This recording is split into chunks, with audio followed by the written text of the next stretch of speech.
একটি সুন্দর সবুজ বন। সামনে একটি হৃষ্টপুষ্ট খরগোশ ঘাস খাচ্ছে এবং তার মুখে একটি গর্বিত হাসি। বনের এক কোণে একটি খরগোশ খুব আয়েশ করে ঘাস খাচ্ছিল। সে নিজেকে বনের সবচেয়ে দ্রুতগতির প্রাণী মনে করত এবং অন্য সবাইকে তুচ্ছ তাচ্ছিল্য করত।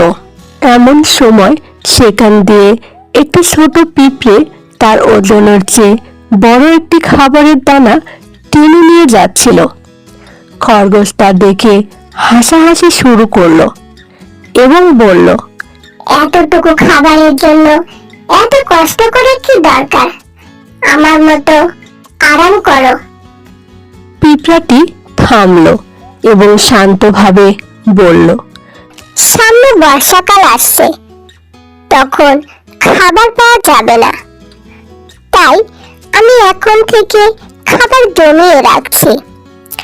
খরগোশটি আরো জোরে হেসে উঠল এবং বলল, বর্ষা আসতে অনেক দেরি, এখন শুধু খেলার সময়। কয়েকদিন পর হঠাৎ আকাশ মেঘলা হয়ে ঝুম বৃষ্টি শুরু হলো। চারপাশ পানিতে ডুবে গেল। খরগোশ কোথাও কোনো খাবার পেল না এবং ঠান্ডায় কাঁপতে লাগলো। ক্ষুধার্ত খরগোশ শেষ পর্যন্ত পিঁপড়ার দরজায় গিয়ে হাজির হলো।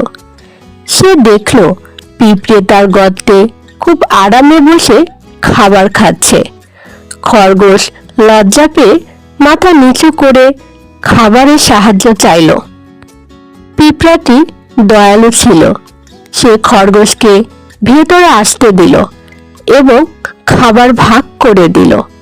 খরগোশ বুঝতে পারল যে সময়ের কাজ সময়ে করা কতটা জরুরি এবং কাউকে ছোট করা ঠিক না।